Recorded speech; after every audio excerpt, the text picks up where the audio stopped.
Leo and Nolan moved as one.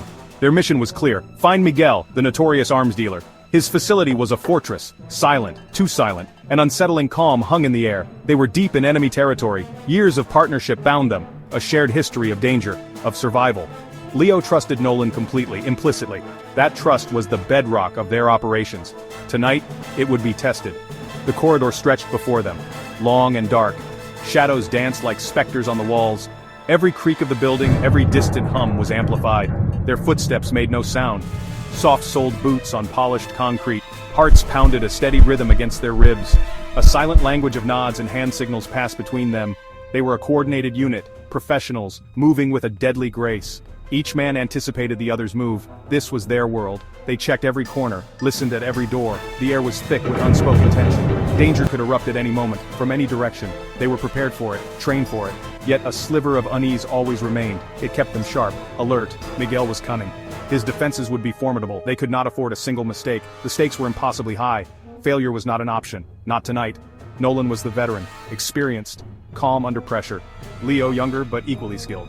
He had learned much from Nolan, a bond forged in the crucible of countless missions. Leo considered Nolan more than a partner, a mentor, a friend. He believed their bond was unbreakable, an unshakable loyalty. He could not have imagined the truth. The storm was gathering, its arrival imminent. The quiet was a deceptive prelude. Suddenly the silence shattered. Figures emerged from the darkness. Henchmen, armed and ready. Shouts echoed in the confined space. The glint of steel, the muzzle flash of weapons. Leo and Nolan reacted without thought. Pure instinct. Their training took over. There was no time for surprise. Only action. They were a seamless fighting unit. Back to back, covering all angles. The fight was on. The hallway became a blur of motion. Punches landed with brutal force. Kicks found their marks. Bodies crumpled to the ground. It was close quarters combat. Vicious, efficient. Leo moved with a fluid agility. Dodging, striking. Nolan fought with a raw power, a focused intensity. They were a whirlwind of controlled violence. Each takedown was precise, necessary. They cleared the immediate threat, but more would come. They always did. Ahead, a new challenge. A corridor laced with crimson beams, lasers, a deadly intricate web, slicing through the air. One touch meant instant agony, or worse, death. They paused, studied the pattern, the rhythmic sweep of the lights. Timing was critical. A fraction of a second off, and it would be over. Adrenaline surged through Leo's veins, his focus narrowed. The world condensed to the shifting red lines they moved. A synchronized ballet of evasion, ducking, weaving, rolling through the lethal grid. Heartbeats thundered in their ears, each movement precise, calculated. A laser beam seared past Leo's shoulder, close, too close. He felt the heat, a faint smell of burning fabric. He gritted his teeth, pushed forward. There was no room for error, no time to dwell on near misses. Miguel was waiting, and they had to reach him. They reached a heavy blast door, unmarked, not on any of the schematics Leo had studied. An unexpected obstacle. A cold knot of unease formed in Leo's stomach. What secrets lay behind it? Miguel was known for his paranoia, his elaborate contingencies. Nolan examined the complex locking mechanism, his fingers danced over the keypad. Leo stood guard, his senses heightened, listening for any sound of approach. The silence felt heavy. The door hissed open, with a low groan of tortured metal. It revealed a sight that chilled Leo to the bone.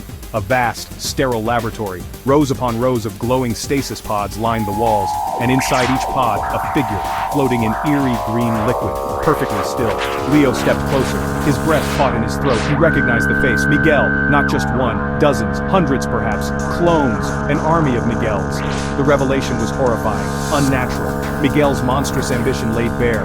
This changed everything. Their mission, their understanding of the enemy. Leo felt a profound, unsettling dread. This was beyond anything they had anticipated. He glanced at Nolan, searching for a shared shock, but Nolan's expression was harder to read, a flicker of something unreadable in his eyes, almost unsurprised. The thought was quickly dismissed, or so Leo tried. How many Miguels were there? What was their purpose? The implications were staggering. This facility wasn't just a command center, it was a factory, a breeding ground for pure evil. The air in the laboratory felt colder, tainted. The scale of Miguel's operation was far greater, far more sinister than they had ever imagined. The fight ahead had just become infinitely more complex, infinitely more dangerous.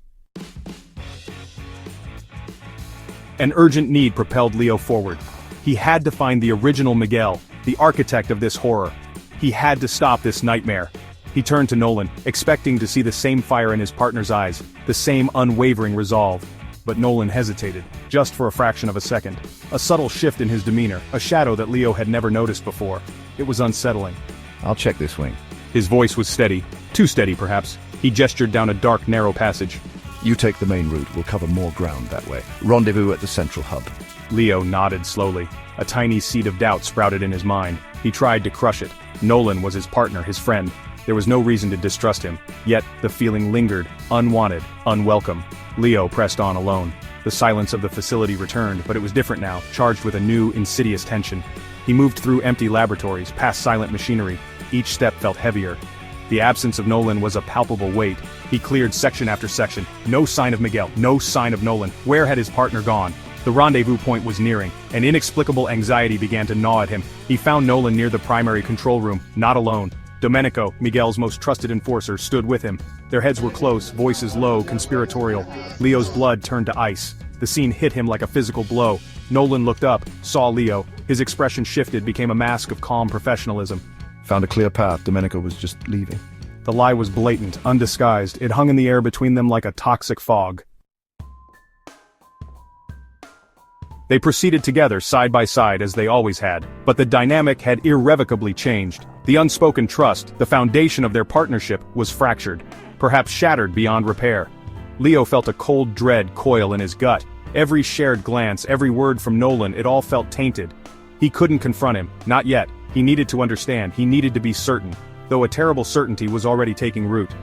They entered Miguel's inner sanctum, a lavish, opulent chamber starkly contrasting with the sterile functionality of the labs. Miguel sat on a large throne-like chair, a cruel smirk played on his lips. He regarded them with an air of triumph. Welcome, Leo, and Nolan, my ever-loyal servant. Leo's world spun. Loyal servant? The words echoed, a sickening confirmation of his deepest fears. Before Leo could fully process the implications, before he could react, a searing pain exploded in his back. He gasped, stumbled forward, his body convulsed. He twisted, looked over his shoulder. Nolan stood there, gun extended, a wisp of smoke curling from the barrel. His eyes were cold, empty, devoid of any emotion, any remorse. The ultimate act of treachery from his partner, his mentor, his friend. It was always just business, Leo, nothing personal, you understand. Leo collapsed. The ornate floor rushed up to meet him. Darkness encroached at the edges of his vision. The smug face of Miguel, the chillingly indifferent face of Nolan. They blurred together. Their cruel laughter echoed, fading as consciousness slipped away. Betrayed, left for dead, alone. Darkness enveloped him, a comforting void at first, then images flickered, dreams, or perhaps memories. He saw himself training with Nolan years ago. They were younger, full of optimism. He remembered shared laughter, the camaraderie forged in shared danger. The absolute trust he had placed in the man. It all felt so vivid, so real, and now, so achingly painful. Was this how it ended? Betrayed by the one he trusted most. The pain in his back was a dull, throbbing reminder. But then, something stirred within the depths of his being. A tiny spark, a flicker of defiance in the overwhelming darkness. He refused to die like this. Not here, not at their hands. A strange, unfamiliar warmth began to spread through his body, originating from the wound. It felt different. The searing pain was lessening, becoming manageable. It felt as though something was mending, healing against all odds. It was impossible. He recalled an old story, a legend his first mentor had shared. Whispers of an inner strength, a hidden resilience, a latent power that resided deep within, accessible only in moments of direst need. He focused his mind, reached for that power, called upon every ounce of will he possessed. The pain continued to recede, strength, vitality, it flowed back into his weary limbs. A sensation akin to a miracle, or something beyond. He opened his eyes, slowly. The opulent room was empty. They had left him, presumed him dead, a fatal miscalculation. Their arrogance would be their downfall. He could feel the bullet lodged near his spine, yet the bleeding had miraculously stopped. He pushed himself up slowly, painfully, but he rose. He stood fueled by a burning righteous fury and an unshakable resolve. They would pay for their treachery. He found them in the main control room, the evil lair, as Miguel no doubt called it. They were celebrating, Miguel, Nolan, Domenico, toasting their perceived victory with expensive liquor. Their laughter echoed through the chamber, grating on Leo's raw nerves. He stepped out from the shadows, silent, a ghost returned. Their triumphant smiles vanished, replaced by disbelief, then fear, pure, unadulterated fear. "You should have made sure I was truly dead," Leo stated. His voice was low, quiet, yet it resonated with a dangerous power. Surprise morphed into panic on their faces. Nolan, recovering first, instinctively reached for his weapon. He was too slow. Leo moved with blinding speed, a blur of motion. He disarmed Nolan with a single precise strike. The gun clattered uselessly across the polished floor. Nolan stared, aghast at his own vulnerability. The final showdown commenced. Miguel, cowardly as ever, shrieked for his remaining guards. They rushed in, doomed. Leo moved like a phantom, a whirlwind of focused, controlled fury. Each takedown was swift, brutal, a clear message. He was not broken, he was remade, stronger. Domenico, the enforcer, lunged forward with a roar. Leo met him head-on. The fight was short, decisive. Domenico fell, permanently. Only Miguel and Nolan remained. Nolan defeated, stripped of his weapon, his composure. Miguel, cowering behind his console, a pathetic figure. Leo looked at them, at the man who had been his friend, at the architect of so much pain. Leo ended a shot at them with no remorse. He looked down at them, disappointed, both still alive on the ground bleeding. "It's over," he declared. He turned his back on them, walked away from the destruction, from the betrayal, leaving them to the justice that would surely find them, leaving everything behind, a new path. The old one was nothing but ashes now.